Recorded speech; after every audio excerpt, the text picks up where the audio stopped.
Good afternoon. It's 1 p.m. here in Kenya's capital, Nairobi, and this is The Ambassador. With me, your Ambassador Paul Mathenge. This is where we debunk global diplomacy and geopolitics. Now to our very first story.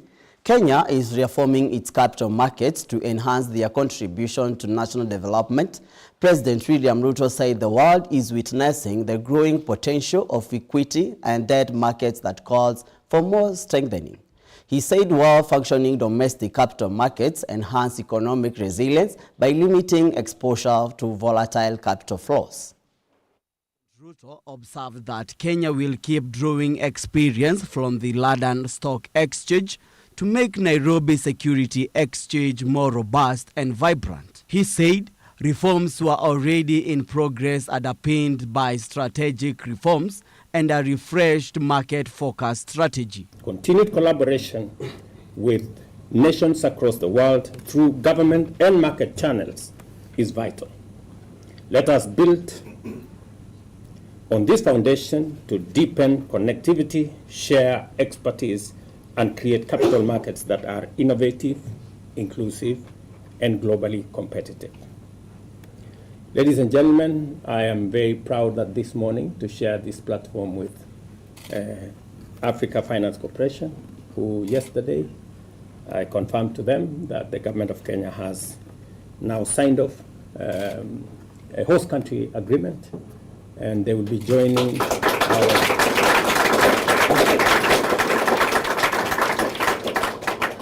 our list of premier corporations. President Ruto noted that the government was also broadening the stock market appeal to both local and international investors. He explained that this was being done through the earmarking of key state assets for privatization through initial public offering at NSE. As government, we have equally made a strategic decision to broaden Kenya's stock market appeal to both local and international investors by earmarking key state assets for privatization through initial public offerings at the Nairobi Securities Exchange. As part of this initiative, the president said the government will list the Kenya Pipeline Company through the initiative public offering this year. We are committed to a structured, time-sensitive program that identifies and prepares a robust pipeline of key government assets to be privatized through the stock exchange or improved through private sector participation. As part of this initiative, we plan to list the Kenya Pipeline Company through an IPO in 2025, offering investors a unique opportunity to deploy capital in one of Kenya's most strategic infrastructure enterprise. Reporting for GBS TV, I'm Paul Elmina. And now, a military helicopter operated by the African Union has crashed and caught fire at Mogadishu main airport, killing at least 3 people and injuring several others. The helicopter was part of a peacekeeping mission and had been flying in from southern Somalia. Rescue efforts are still underway, with several people unaccounted for. A military helicopter operated by the African Union crashed and caught fire early Wednesday at Mogadishu's Aden Abdul Airport, killing at least 3 people. The aircraft, originally from the Ugandan Air Force, was arriving from Baldoglu Airfield with 8 people on board when it went down around 7:30 a.m. 3 survivors were hospitalized with burns, while 5 others remain missing as rescue efforts continue. The crash triggered explosions from onboard munitions, injuring 3 civilians. Witnesses described the helicopter spinning out of control before slamming into the ground in a fiery blast. The helicopter was part of the African Union mission, which includes over 11,000 troops from countries like Kenya and Uganda. The mission supports Somali forces in their long fight against the Al-Qaeda-linked Al-Shabaab insurgency. Elvin Wodi, GBS News. And now, Haiti gangs have gained near total control of capital, and authorities are unable to stop escalating violence across an impoverished Caribbean nation. In Haiti, A record number of people have been displaced from their homes. Port-au-Prince is now under control of criminal groups who are expanding attacks not only in surrounding areas but beyond in previously peaceful areas. Gada Fadi Wadley, Executive Director of the UN Office on Drugs and Crime, told the UN Security Council. Susan Nganga with more. The United Nations has issued a grave warning that gangs now exert near total control over Haiti's capital, Port-au-Prince. An estimated 90% of the city is currently under the influence of violent criminal groups, marking a dramatic escalation in the country's ongoing crises. Across Port-au-Prince and beyond, gangs have expanded their reach into southern Haiti, once considered safe, and to the east, where key land routes and border crossings are now under siege. And even police and custom officials are frequently targeted. By the profound transformation of Port-au-Prince, the capital city was for all intents and purposes paralyzed by gangs and isolated as a result of the ongoing suspension of international commercial flights into the Toussaint Louverture International Airport. Since then, gangs have only strengthened their foothold, which now affects all communes of the Port-au-Prince metropolitan area and beyond, pushing the situation closer to the brink. With the state's authority crumbling, gangs are now forming parallel systems of governance, filling the vacuum left by weakened public services and collapsing institutions. The United Nations now warns that without immediate international intervention, the complete collapse of state presence in the capital is no longer just a possibility, it's a looming reality. As gang control expands, the state's capacity to govern is rapidly shrinking with social, economic, and security implications. In the vacuum left by the absence or limited delivery of public services, criminal groups are stepping in. They are establishing parallel governance structure and providing rudimentary public services. This erosion of state legitimacy has cascading effects. With gangs controlling major trade routes, legal commerce is paralyzed. Container traffic at the Port-au-Prince terminal has plummeted, choking off supply chains and crippling the economy. The humanitarian toll is staggering, with over 1.3 million Haitians now internally displaced. Trade routes blocked by gangs have triggered soaring prices for food, fuel, and basic necessities. And from January to May 2025, at least 2,680 people have been killed, including dozens of children, with countless more injured or kidnapped. A Kenya-led United Nations-backed security mission was launched to support Haitian people, but it's currently underfunded, operating with just 40% of the intended personnel. Despite their best efforts, the MSS and Haitian National Police have been unable to make headway in restoring state authority, and without additional security support from the international community, the outlook is bleak. Additional voluntary contributions to the MSS Trust Fund are needed to sustain the mission and ensure the achievement of its objectives. The United Nations is now urging global powers to step up with logistical support, non-lethal aid, and strategic reinforcement. Susan Nganga, GBS News. The ambassador will take a short break. We will be right back with more as we debunk global diplomacy and geopolitics.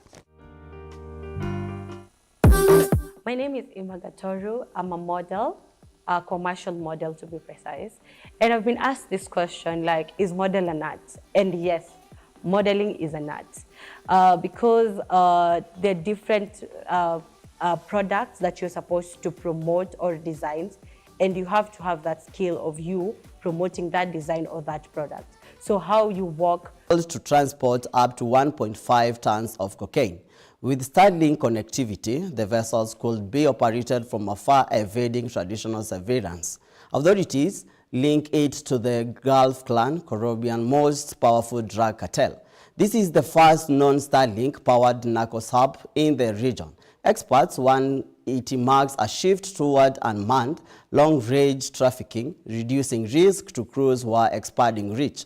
Colombia, the world's top cocaine producer, now faces a new phase of maritime drugs smuggling. The use of such submarines carries up to 14 years in prison under national law.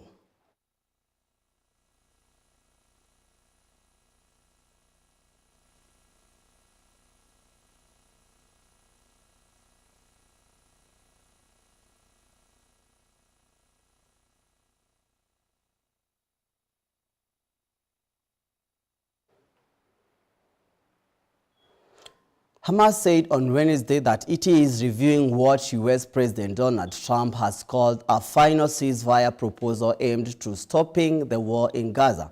The plan reportedly includes a 60-day ceasefire.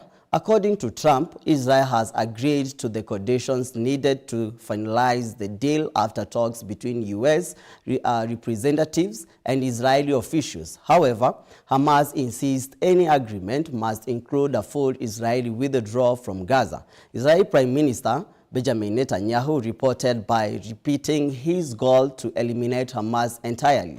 This was his first public statement since Trump's announcement. The comments from both sides reflect positions they have held throughout the conflict, leaving it unclear whether a compromise will be possible.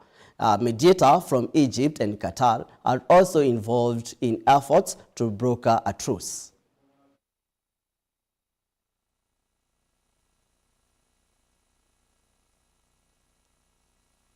Also going to talk about Gaza.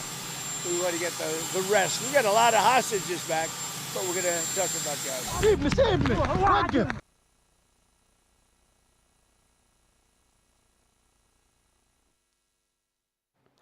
Prime Minister of India Narendra Modi arrived in Ghana yesterday for a state visit. He was welcomed by Ghana's President John Mahama. The two will discuss the bilateral ties between India and Ghana, as well as strengthening the relations, besides signing several trade agreements. Let's take a listen.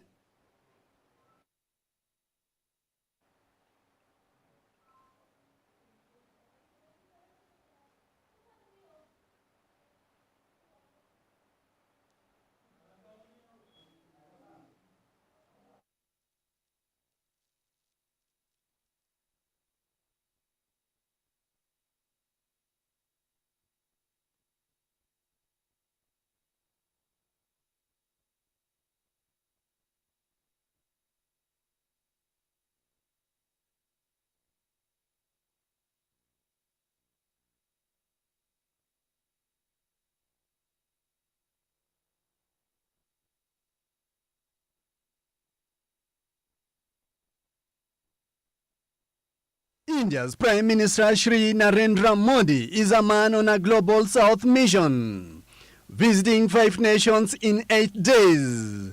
The goal is to reach out to new frontiers and rekindling new partnerships and creating strong coalitions. And yesterday, Prime Minister Modi landed in Ghana with a bang. President John Mahama ready to accord him the arousing state welcome. This one happens only a week after the monarch of the Eswatini nation, King Mswati, visited Ghana.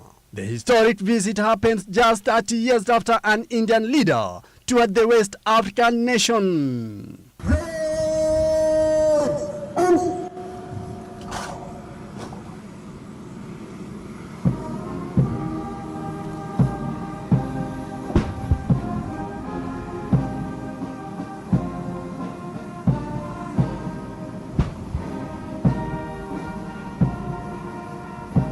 Ghana's President John Mahama conferred Ghana's national honor, the Office of the Order of the Star, on Prime Minister Modi in recognition of his distinguished statesmanship as an influential global leader.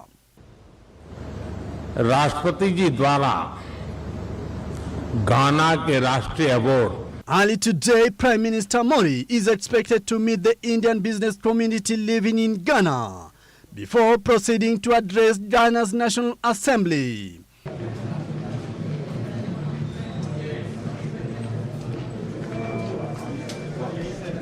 We can let them delegates.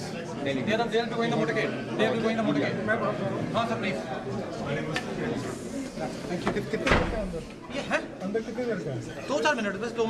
As well, he will tour the Kwame Nkrumah's Mausoleum, a memorial park. Several memorandum of understandings on trade will be signed with the two leaders on trade cooperation between the two countries. Good evening, compatriots from the media fraternity, and welcome to this press conference. It's an honor for me to address you on this historic landmark visit to Ghana of the Honorable Narendra Modi, the Prime Minister of India, the first of its kind in 30 years since the visit to Ghana by His Excellency P.V. Narasimha Rao in November 1995. This visit is a testament to the deep-rooted historical ties between Ghana and India, founded on the visionary leadership of Ghana's first president, Dr. Kwame Nkrumah, and India's Prime Minister, Pandit Jawaharlal Nehru, as well as the ever-growing strong bonds of friendship and cooperation which exist between our two sisterly countries for the mutual benefit of our people. This visit is a significant honor considering the fact that it is the first leg in the Africa visit of His Honorable Prime Minister Narendra Modi on his five-nation tour, which ends in the BRICS summit in Brazil. The two sides have engaged in significant discussions to deepen cooperation across various sectors of our economy, including agriculture, energy, manufacturing, infrastructural development, human resources.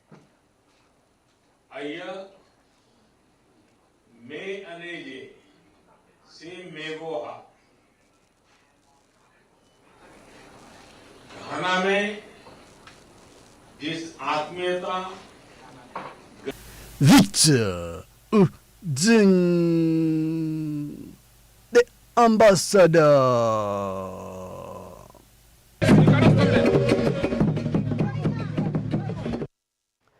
And now to the news coming in. U.S. President Donald Trump will meet with the leaders of Gabon, Guinea-Bissau, Liberia, Mauritius, and Senegal from 9 to 11 July. The meeting comes as a surprise, although some analysts have taken it as a continuation of intensifying American diplomatic efforts towards African continent.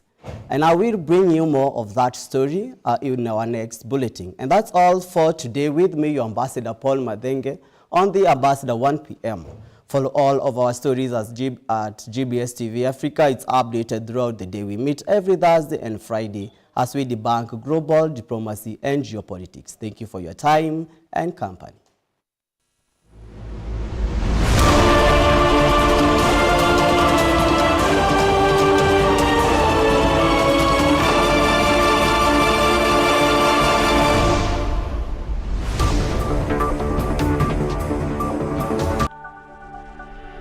Everywhere, GBS.